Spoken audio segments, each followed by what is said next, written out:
What's up guys, Team Countercharge here, and today I'm doing a deck profile on my Luard deck. Hope you guys enjoyed the video.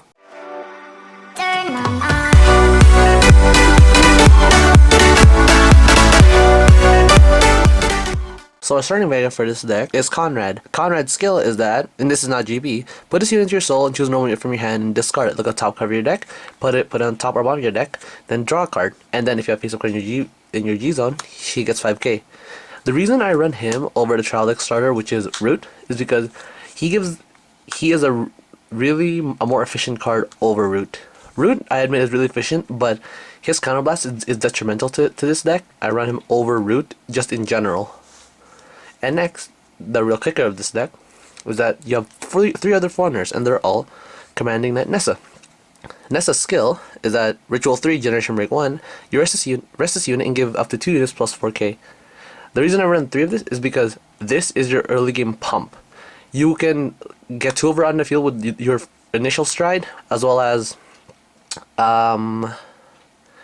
it's really good making your opponent burn hand so early, especially when some decks require like important rear guards, and you're giving your front row plus 8k, which is really bad. The stride already is big enough, but if you have like 2 9k rear guards, and they're swinging in for like 17 at a rear guard, they have to block with 15k. Or if they're swinging it at a vanguard with a trigger, that's a 10k right there rather than a 5k. Although yes, it is a sacrifice because you're resting her. You can stand her because you are running stands in this deck, which is why she's really good, as well as late game. On top of Dragsaver Luard stride, which gives power depending on the grade 1s in your drop zone, you can give more power. Having 3 over out and giving 12k to 2 units is just really gross. Now let's move on to grade 3s. For the grade 3s, we're running 4 Dragheart Luard. And Dragheart's Luard skill is Ritual 3. When you have 3 or more grade 1s in drop zone, this skill is active. At the beginning of your right phase, you may choose 2 normal units, put them to the bottom of your deck in any order, and then you may stride without paying the cost. This is why I love this card, because it cycles your deck, as well as it really does help the Shadow Paladin deck from decking out and makes the deck more consistent at targeting what's in the deck. As well as Dragheart Luard's on stride skills. Kind of last one, retire a unit, choose up to 2 units, grade 1 or less, and call to the field. It's really good, and that's why you can toolbox out Gnesa really easily for early game pump, as well as late game when you really don't want to target grade 1s because you're on Dragheart but you want to thin your deck out. If you return Gnesa or Conrad back into your deck, you can toolbox out really easily just so that you can thin your deck out even further. So that's why. And we're all running 2 other grade 2s, one of them being Claret Dragon. And Claret Dragon is an old card, but his one advantage is that his on stride is Counterblast and Superior Call grade 1 or less from deck, give it plus 2k, so you don't really need to retire a unit, as well as he's not a bad card to be on until you get Luard. And that's generally why you just run him. And your last grade 1 is discard. Sharp Fang Witch, Fodder.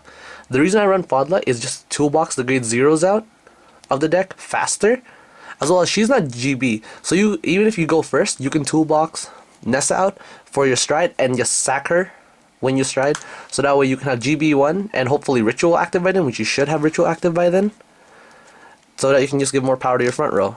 So other options you have to run his grade 3s would be Desperate Dragons. Desperate just because he's a generic grade 3 to run right now. It's just there to sort of like support and make Phantom Blaster Diablo more efficient, but he is a really bad Vanguard to be on, especially if you're not on Luard, especially since you only have 6 grade 3s. That's why I chose to take him out of the deck, even though in the previous fights he wasn't in, because after a few more testing I found these 2 to be more consistent. Another one is you can tech in 1 Blaster Drug Diablo, because he's honestly an awesome backup Vanguard to be on. If you're not trying into any card with Blaster in its name, you can just ditch a card because it all gets plus 3 grade. So these are just optional techs for grade 3s, but this is what I found to be more consistent. Now let's move on to grade 2s. For grade 2s, we're running 1 Skull Witch in the main. Skull Witch in the main skill would be Counterblast 1. You may ditch a Shadow Paladin card from your hand, and then if you do, draw 2 cards. You can run Giva instead of Nemain, however I prefer early game draw, so you have a choice basically between her and her Generation Break counterpart, which is Giva. Giva is less punishing because Giva's at least a 7k. The main's only a 3k. However, if you get her in hand and you have her on rearguard early, she provides so much possibility for you to fix your hand as well as to set up early game ritual. Honestly, that's all she is there for. I would not run 2 or run her and then Giva because there's much more important grade 2s in this deck other than her. She's just there just the toolbox and just to set up ritual more efficiently. Not efficiently, but like faster, as well as correct your hand potentially if like for some reason you only have 3 grade 3s in hand, which is unlikely but still does happen, just so that you can have just a better hand defensively over offensively, because this deck's offense is actually really good.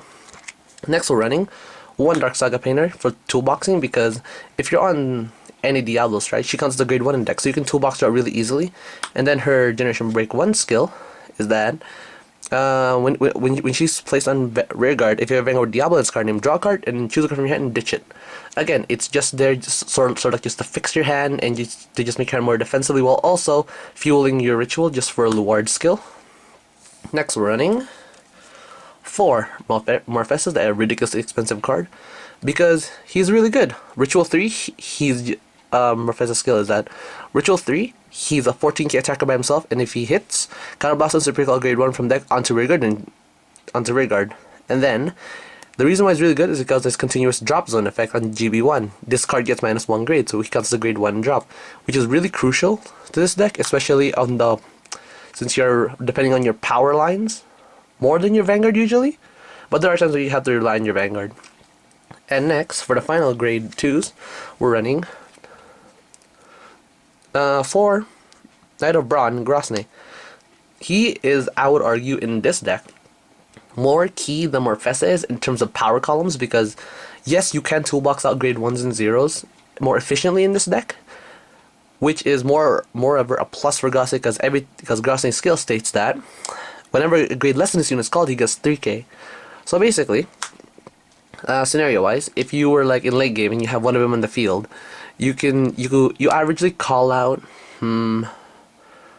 4 grade 1 or less, depending on which if you're on Drag Drive Luard, or if you decide to call out the Forerunners.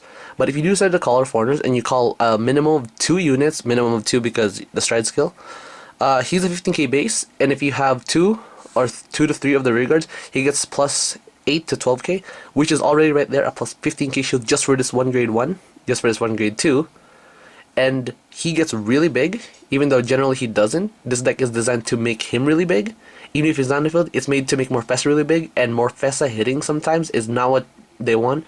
Because one, you get more grade 1s out of your deck, you're deck thinning for triggers more often, as well as you're kind of speeding up ritual. Although at times it is a bad idea to keep thinning out your deck, it's just he is a really good on hit, and he gets really big. Now, onto grade 1s. For grade 1s in this deck, I run, for PGs, 4 Karma Collectors. The reason I do not run Esras, and this is a personal preference, is that because this deck, the way I play it, is Counterblast heavy. But even though it is Counterblast heavy, even though I do manage it, it's just that I use the Counterblasts to pump more power into my front row columns, as well as my stride if needed. So he's just there, just in case I do not get the countercharge, because there are mirror matchups where you won't have your countercharging engine, which is the Owl, and Owl only gets countercharged if it's retired by a Luard card. And it has to be your Luard card. I just have to read it just to make sure. And then you can run Dragsaver Esras. Esras is a really good and efficient card to keep recycling her back into the deck, as well as adding her to your hand. But I just felt like Karma Collector was more beneficial in the long run over Esras. Don't get me wrong, Esras is still a good card, but for this deck, I really suggest Karma Collector, because you are using Counterblast more than you would think, and he's just there so that you can use your Counterblasts more often than not. Esras is still good. If you're doing the pure Luard, she's really good at just sacking a unit that's already dead and adding her back to so you get a free PG, as well as you're refueling back your deck. So yeah, personal preference, Karma Collector, Esras is definitely a viable option. Next, as I mentioned before, your other countercharging engine is Abyssal Owl. Abyssal Owl is a damn good card. His on placement from hand is that look at top 7. If you hit a Luard, you add it to hand, and you discard as many cards that equal up to grade 3 into the drop zone. This skill is both good and bad. You're sacrificing hand per se, but at the same time you're correcting your right if needed, as well, or you're correcting your right if needed, or you're decking your deck of grade 3s, which you kind of want actually, just so you can hit triggers more often and the right cards. And yeah, he's just an overall good card, and his counter charge is basically on Ritual 3, but his counter charge is different. If you have 2 grade 1s in Dragwizard and you sack him, the counter charge will still go off. He only counter charges if he's retired by a Luard skill, which is basically any of your stride skill, including Luard's stride skill, and then you get a counter charge from him. Overall, a really staple target. Next, we're running two Black-winged Swordbreakers just for draw power. I run 2. You can run 1. You can even get away with none, but I run 2 just because sometimes you really need to build hand against decks that can outrush you early game. Since this deck, yes, it is a GB heavy deck. So yes, you do run Swordbreaker. The reason why I run 2 is because just in case I damage check one and I really need the hand power, I still have 1 more in deck. Also, late game when you're recycling her, you can add more cards in hand late game if you just desperately need the hand power then. And we're running, next card running, 2 Knies. Knies' skill is on placement rearguard, Ritual 3. She's a 9k when you call it from deck, and she's a 9k when called from deck. And then her auto, and then her Generation Break 1 rearguard skills that at the end of the battle this unit boosted a unit that attacked. Counterblast 1, retire the boosted unit, and draw a card. She's really good, but only decided to run her as a 2 of because the grade 1 lineup is kind of tight. As well as, I rarely use this skill. I really use her retire draw 1. I mainly just use Knies just for a 9k base, so she's a decent target just for, again, power columns. And one of the last grade 2s, we're running 1 stride fodder because you do need to stride. Then if you do have it in your hand, you can thin your deck out more by getting out the Claret Sword in the deck, as well as she's just a decent stride fodder instead of ditching more than 1 card from your hand to stride. Running as a 1-off I felt was the most consistent and the most effective in the deck, because this deck is made for efficiency and power columns. So that is why I run her only 1. And then your last tech card, Night Sky Eagle, a damn gorgeous card when in power columns. On placement rearguard, Generation Break 1, he's an 11k. So, but in that perspective, this is a 9k on call from deck, but in general, after Generation Break, he's an 11k. He gets to really big numbers. Without boost, he gets to plus 30k. If he has boost, even if it's just a 5k, he breaks 40. Late game, that's really devastating, because not a lot of decks can handle that. But then again, some can. But at least you're pushing them really hard for this one. And then, yeah, that's a grade 1 lineup. Now, off to the triggers. For triggers, we're running 4 mandatory heals. Saying it's mandatory because it's not really mandatory, but meta. And also because heals, and you have G-Guardians. 4 doggy heals, because doggy heals are the cutest. 4 Taboo Mage Cafar, the Claret Crit, because on the off chance that you are on Claret, you might as well fill up the soul, so that when you slap out 2 Swordbreakers, you get to plus often. As well as, it's not a bad card. It doesn't, like, there's not much, and it's just, an overall, good looking crit. And that's why I run them. Next, running 2 vanilla crits. I run 1 air raid and 1 Japanese crit because it has a really nice art. I love it. Now this is where it kind of changes. We're only running 2 Howl Owls because although yes you do need hand power, you build a reasonable amount of hand, especially since with the amount of cards you drop and draw in this deck, the efficiency of how well your hand is built is really there, and you kind of don't want to mill your deck out as much. However, the main reason why Howl Owl is here is because he fills up soul and gives more power to units. That is why I only run him as a 2 of, because I'm kind of, because there are times when you don't hit into Howl Owl on drive checks or damage checks till late game, then because you couldn't toolbox him out earlier. In most cases, he's just there and you might fear deck out, and that is why I'm running 1 Fodder on that off chance so that I can at least toolbox him out of the deck. Because remember, you can return up to 2 normal units from deck. So if I draw into Fodder and I still have these Howl Owls in deck when I only have like 10 cards in deck, I'm going to toolbox him out and fill up my soul. And next we're running 4 stands. 2 stands being the Ritual stand. This stand, the reason why you run stands in deck in general is because you do have 3 Forerunners, and if Gnesa is at rest and since you generally check your Vanguard first, if you trip a stand trigger, you're standing that go right away. Also because his skill is Ritual 2. When his unit is placed on rearguard circle from hand, he gets a skill. On retire, look at top 2, put 1 into hand, put 1 into drop zone. This card's just there mainly just for again, correcting your hand, as well as building up your defenses mostly, as well as prepping for future turns or your next turn or your final turn in some cases. He has helped me prepare for final turn by just drawing into the right tech cards that I needed. And so yeah, that's why I value him at 2. He's definitely not worth running as a 3 of. I can see him even being running as a 1 of, but I think 2 is the best just in case you damage check 1 and all that. He's not really necessary in the deck, but I just felt like he worked out for me and he's given me a lot of love. Next we're running 2 Taboo Mage Arsur. In my opinion, the freest self-cycling stand in Shadow Paladin. Taboo Mage Arsur skills that continuous generation break 1. When you're retiring rearguards for a skill, he counts as 2 units. There's no name restriction, he just counts as 2 units. And then when he's retired and when he's retired from the rearguard circle, you can shuffle him back into your deck, and boom, you have more stands back in your deck to trip for Gnesa.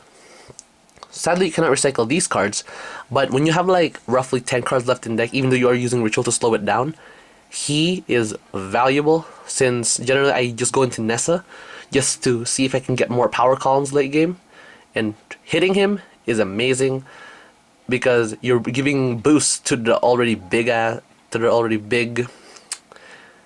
rearguards you have on the field. So yeah, he's a really good card, as well as a really good retire target in general, because he's really free. You can call him out early, then you can retire him for basically nothing because he just goes back to your deck. So yeah. Now onto the Stride Zone. For a Stride Zone, we're running 4 of the iconic card, Dragsaver Luard. Dragsaver Luard skill is not Generation Break 2 or Generation Break restricted at all. It's Ritual 3. When it's used based on Vanguard Circle, you may Soul Blast 1 and G-flip 1 card. You may search your deck for every face-up copy of this card in your G-zone and Superior Call to the rearguard. And for every grade 1 in your drop zone, on activation of this card's effect, it gets 1k. So you might want to remember that when you're doing Dragsaver Luard skill, is that since it's not a continuous, it's an auto, if you have 2 grade 1s in the field and you're calling 2 over them, they do not count for the power in the drop zone. Just something to keep in mind, because I have made that mistake and I hope you don't, and I'm just the only stupid one, but yeah. Continue off this. We're running 4 Plotmaker Dragon. Plotmaker Dragon, I would argue, is one of the freest G Guardians in the game thus far. Continuous, Ritual 3. If you have 3 or more, if you have 3 grade 1s drop zone, gets plus 10k shield. 25k shield if you have 3 or more cards in drop zone. There's almost no decks that can really detriment this G Guard, other than at the moment Vanquisher, that can effectively bind your drop zone, as well as maybe Deleters, but then again, they're nowhere to be seen, or haven't seen them recently. So he's at 25k shield, in all 25k shield, just an awesome shield. I can also argue you can run 1 more Dismal instead of 4 Plot Makers. The reason that being, sometimes your rearguards are valuable, you don't want them to be hit. But for this deck, I feel like 4 Plot Makers works just as well as 3 Plot Makers in a Dismal. He is just a really good G Guardian, and then if you can get Dismal, try him out, see if he works. As for me, I'm gonna try it out soon, as I am hoping to get a Dismal rather soon. And yeah, if later on there's a massive update to this deck, I'm gonna update it as well. Next we're running 2 Phantom Blaster Diablo, the general finisher of the deck, early game finisher. And Phantom Blaster Diablo's skill is that act once per turn, Counterblast 1, choose a face-on copy of itself and turn it face up. And then if you have 2 or more cards in the G zone face up, you get 10k and a crit and an auto Vanguard. When you attacks a Vanguard, you may retire 3 units, and then if your opponent may choose to retire 2 of his or her units. If he or she does not retire 2 units, he or she may only G guard, and that's a big deal, because here it says, if two rear guards were not retired, your opponent cannot call cards from hand to the Guardian Circle until the end of that battle. This is really big, because you may think you're getting away, but no. if you do not have rear guards, or you have rear guards with resist, this is a problem because he is a 2-crit by himself and is swinging for 36. And if you boost him with Gnesa, he's a 48k. And if they can't retire, it's disgustingly big. Without boost, it's like 48. If you have a 7k boost, it's 56. So they have to G guard twice.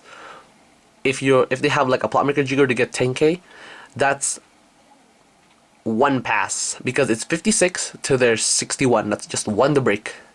That's how gross Gnesa is with this deck, and I'll show you some combo plays later on that why this deck has most people tilted and why it's called Tiltuard.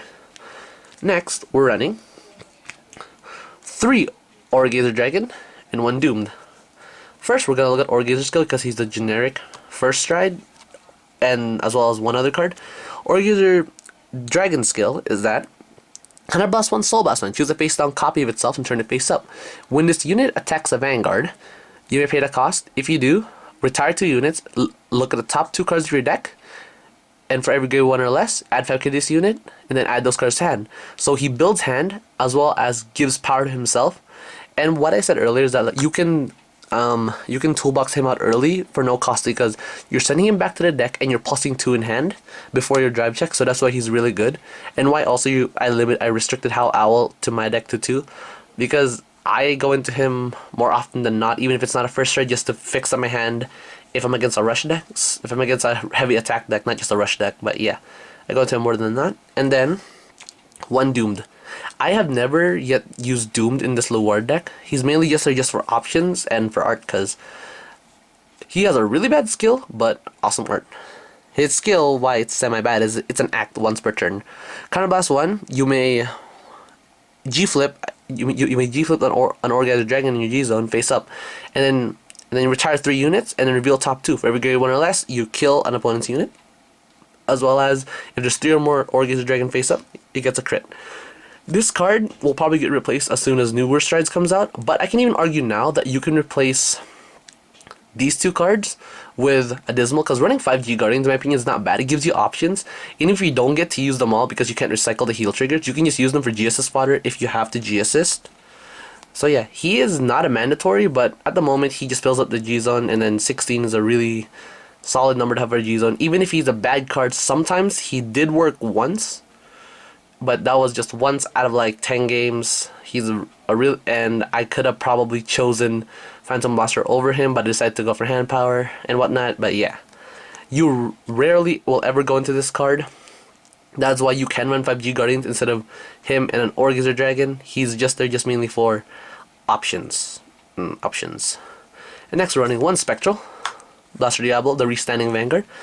It's a really good card, especially if you're using Gnesa and you're pumping him with power. He's out 26 by himself. If you just use 2 Gnesa, he's like 32 and he's swinging twice. So his skill is that. Act Vanguard, once per turn. Soul Blast 1, choose a face down card and use and turn it face up. A really decent card to first stride, even though you won't get any skills. A really decent card to first stride if you G-Guard, and then to just swing twice. It's really good. Then he gets an auto Vanguard after you Soul Blast 1 and sack a rear guard, which is kind of best too. Choose 2 of your rear guards and retire. At the end of the battle, this unit attack the Vanguard. You may pay the cost. If you do, stand this unit minus 2 drive checks. So first attack, it gets 3 drive checks. Second attack, after you Blast 2 or sack 2, it gets, the next time it attacks only gets 1.